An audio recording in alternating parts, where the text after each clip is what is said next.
Hello once again, everybody, and welcome to Canes Camp 14, and we are headed down the home stretch of training camp for the University of Miami. There has been a lot of inspiration and perspiration on the field. The players have given the coaches everything they have, and now the coaches will have to bring this team together and have them peak at the right time as we get set for the Louisville Cardinals. The area that a lot of people are looking at, quarterback play between Jake Heaps and Brad Kaaya. Both guys continue to compete at a very high level, making it a very difficult decision for offensive coordinator James Coley, but the decision is going to be made on a complete body of work.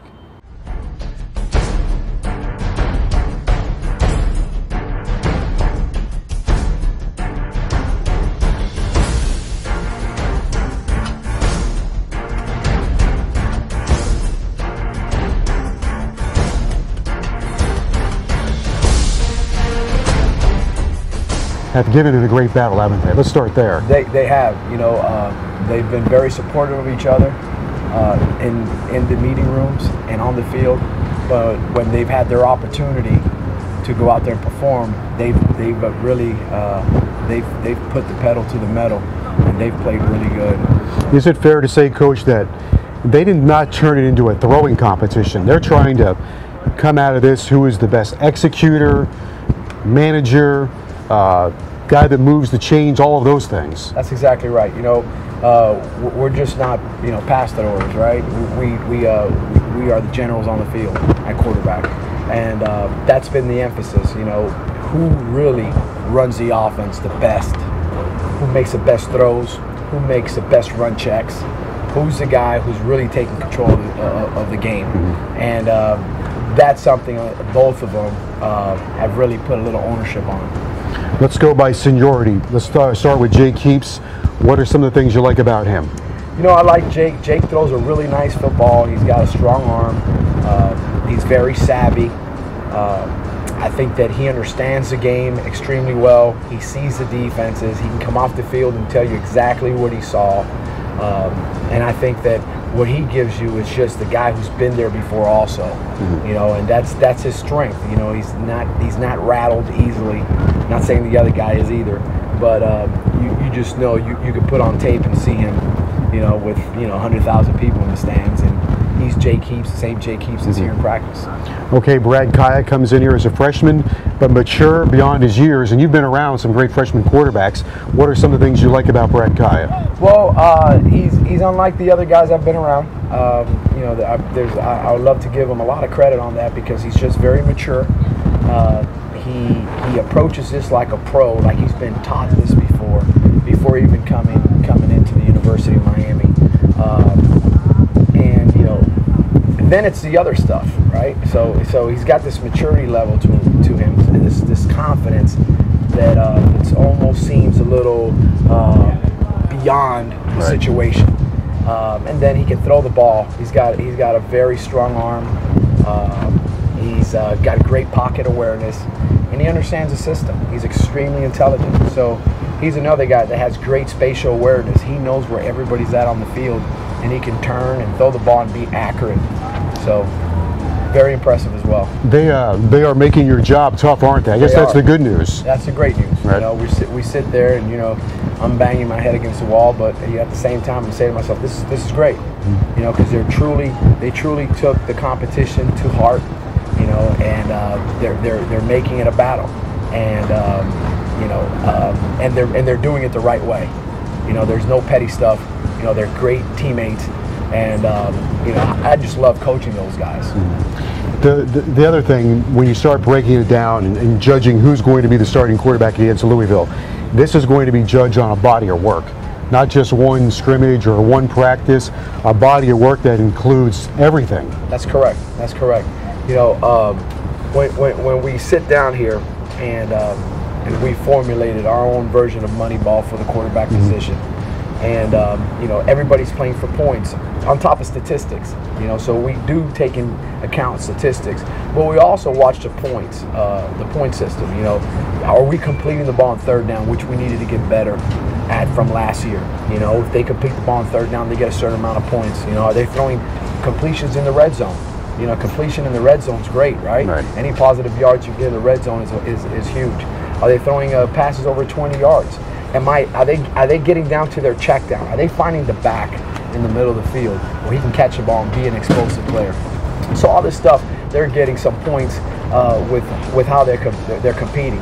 So in this overall deal, you take into consideration everything. When we get to Louisville and get into the regular season, whoever the quarterback is, he's going to have some great weapons around him. And it's one thing to say they have great weapons. Those guys have to help the quarterback.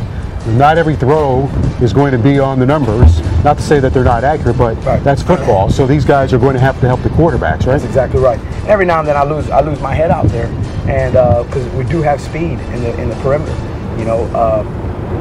but sometimes the passes are going to be perfect given the situation. What's a perfect pass? Well, it depends. If I got a 6'5" defensive end coming at me and I have to step around him and throw around him, well, if it gets to you, it's a darn near perfect pass. You better catch the ball, whether it's low or high. So routes on air, they all should be face mask. But in game situations, the guys in the perimeter's got to make that job easier on the quarterback, and they got to be playmakers. So we're coaching it hard. We're forcing the issue on the guys in the perimeter and making it so that they make great plays for the quarterback. Just a couple of things you're looking at this year offensively: better conversions on third down, maybe a little more time of possession. We do. We need it. We need to make sure that the defense gets their rest. And we got to make sure that we control the game the way we want to control the game. Right. So that time of possession is a juggling act now in college football. Sometimes you're trading points for time, right? Exactly right. I can't help it if Duke makes an 80-yard run. We'd like to see a few of those. Absolutely. But at the same time, if that's not going to happen, we got to make sure we keep drives alive with great first and second down and third down percentages. By the way, Duke has had himself a nice camp, hasn't he? He has. He's really dug in deep, and he's really been a pro about all this. All right, well, decision day is coming close. We still have a few more days to hammer this thing out. The best of luck making that decision. All right, thank you. All right, that's University of Miami offensive coordinator James Coley. Right now, we have the plays of the day. The defense gets it started. Tyreek McCord with a deflection. Kaya looking left. Here comes Antonio Crawford. Picked off, and he will take it all the way back. Here's Jake Heaps with a strong throw to Clive Walford on target. Good pressure here, and that's a sack by Kamalu. Big day for Antonio Crawford. Comes out of nowhere to knock this one down. Heaps on the move. The freshman Braxton Berrios has his hands on this one. One more day of training camp to go, a two-a-day tomorrow. I salute Brad Kaya and Jake Heaps. So far, those kids have done a wonderful job. They have invested everything they have in becoming the starter at the University of Miami. You can follow University of Miami football on Twitter at Canes Football, our reports here at hurricanesports.com, and get your season tickets at 1-800-GO-CANES or canestix.com.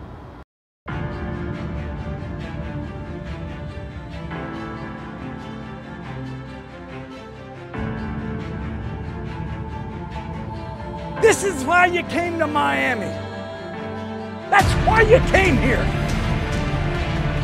That's why you wanted to be a Hurricane. There's a certain aura about us that people want to be part of.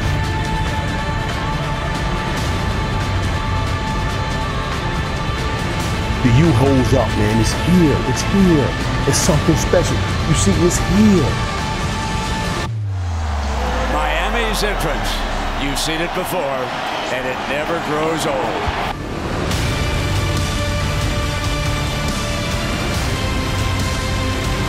He has some room at the 30, 35, breaks a tackle at the 40.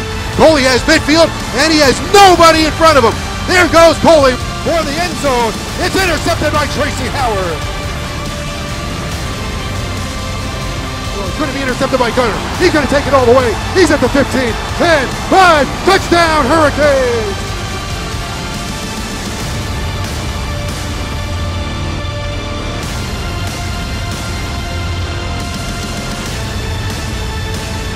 He's got him! Touchdown Miami! He has such ridiculous speed and great leg strength and balance. Can he outrun the linebacker, Coley? He can.